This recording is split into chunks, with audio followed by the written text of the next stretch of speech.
Okay, you guys, what is up? The King of Lightning is here today to do Kuroko no Basket 2 episode 20 review. That is 2-0. Now,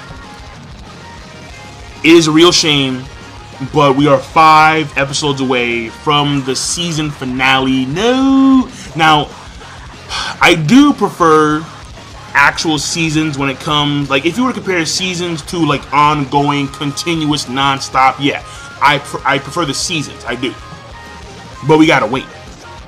And that's really unfortunate, because the stuff that occurs after this season, I mean, I'm not trying to hype it up, but I am. I'm gonna hype it up. Dude, whoa. The stuff that occurs after this season, you're like, no. Yeah, what is going on? But it's awesome.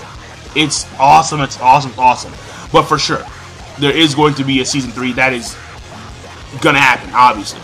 Now, go down in the description box below for the link to the episode on Crunchyroll.com. If you cannot view it due to region issues, or you just don't want to, or you can't by some means, then simply go on your favorite search engine, whether it be Yahoo, Bing, Google, and type in Kuroko no Basket 2, episode 20, or Kuroko no Basket, episode 45. Now, also, before I get started, I do want to give big ups, a big thank you from the bottom of my heart to the patrons on Patreon.com. In less than 2 weeks, we have already achieved the goal, which means that someone is winning a PlayStation 4. Yeah, someone is winning a PlayStation 4. Now that's awesome.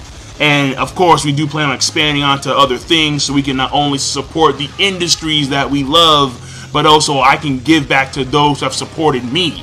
Alright? I can support the right shoes, alright? Because the right shoes, they have chosen to be under the wing of the mighty Zapdos. So, that's just the way it is. Alright? And once again, big ups to the patrons on Patreon.com.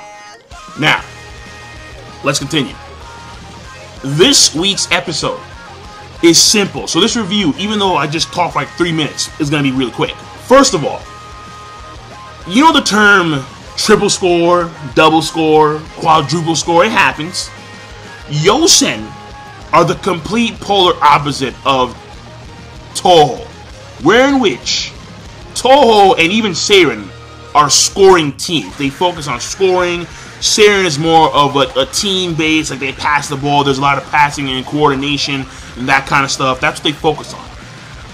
Yōsen is completely the polar opposite. They are defense heavy, and they are the immovable objects when it comes to this tournament. They've had 3 games so far, and 2, yeah, I don't know why I can't do that, but whatever. 2 of those games are, because like I can't move these 2 fingers, like when I move this has to move too. I don't know, it just does, whatever. 2 of those games, they had a shutout. They had a shutout. The last game they had was 81-0. Now, we've seen Toho do like double scores, triple scores, and that's impressive. It really is. But you can't beat a shutout. They beat a team 81. They got 81 scored. Like, that's insane, man. That's what happens when you're doing someone like Murasaki Bara, who is a specimen. This dude is I mean, by the way, there are 3 players on their team that are above the height of 6'5", alright, 2 meters. And Murasaki Bara, not only is he well above that height, but also Murasaki Bara has this phenomenal wingspan, okay? He has these really wide arms. So he has 4 things going for him. Number 1, he's tall as shit. Number 2, he has very long arms. Number 3, he has very long legs, which means that he can cover anything within the 3-point line. Anything within the 3-point line, he can cover. That is his radius of defense. And number 4 is that he has very fast reflexes. So this dude is a phenomenal big man. Alright? He truly is. So, I mean, it's hard to believe that this guy was born and raised in Japan. Like, whoa. Like, whoa. I mean, he is, well, most of them on their team, or most of the starters.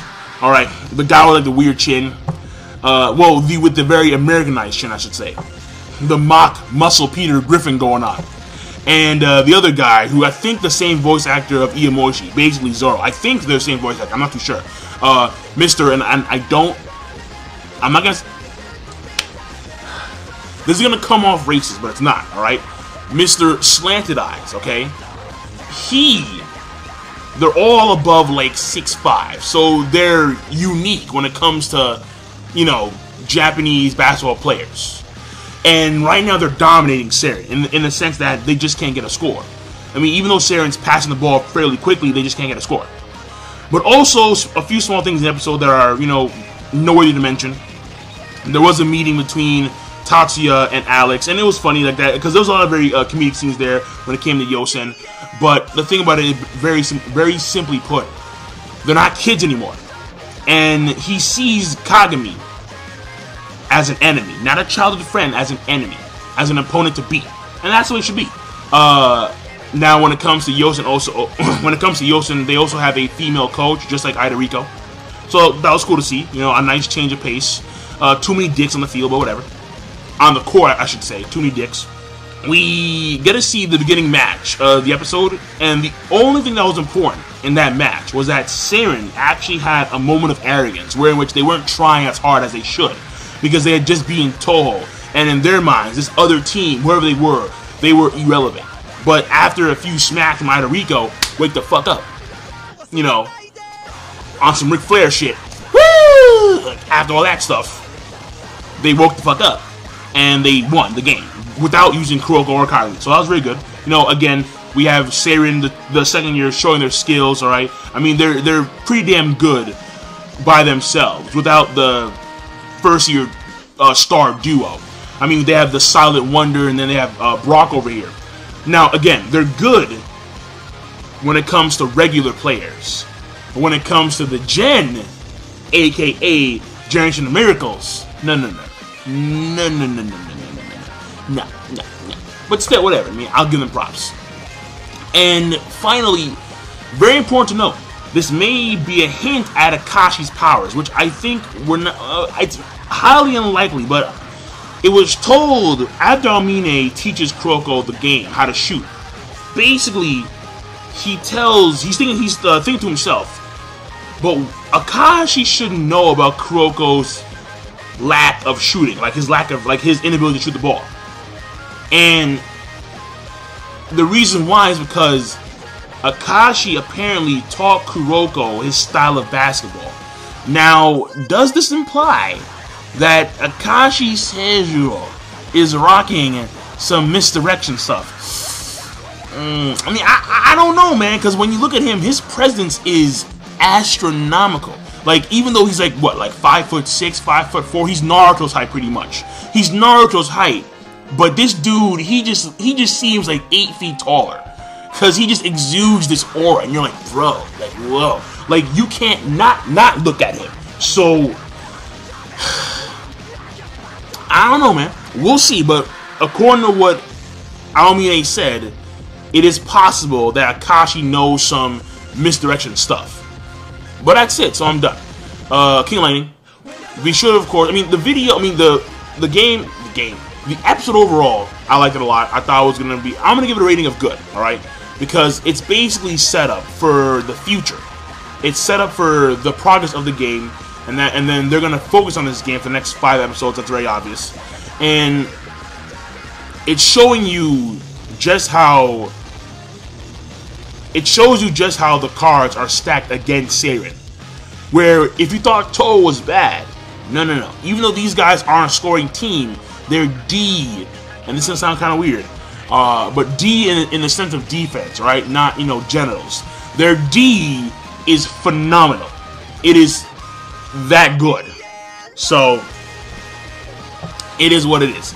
The pacing, they did skip over Seirin. They glazed over 2 of the games, which I'm okay with. Because honestly, if it wasn't Toho, the games in between Toho and Yōsen were irrelevant. Except for like that one game at the beginning. for like a few minutes, and that was it. So again, not a big deal at all. But that's again. So the pacing, I'm okay with the fact that I'm okay with the fact that I'm okay with the fact that they actually skipped games, and that's it. So rating is good. I will see you guys later. Be sure, of course, rate the video, comment, and subscribe as always. Peace. Have a nice day.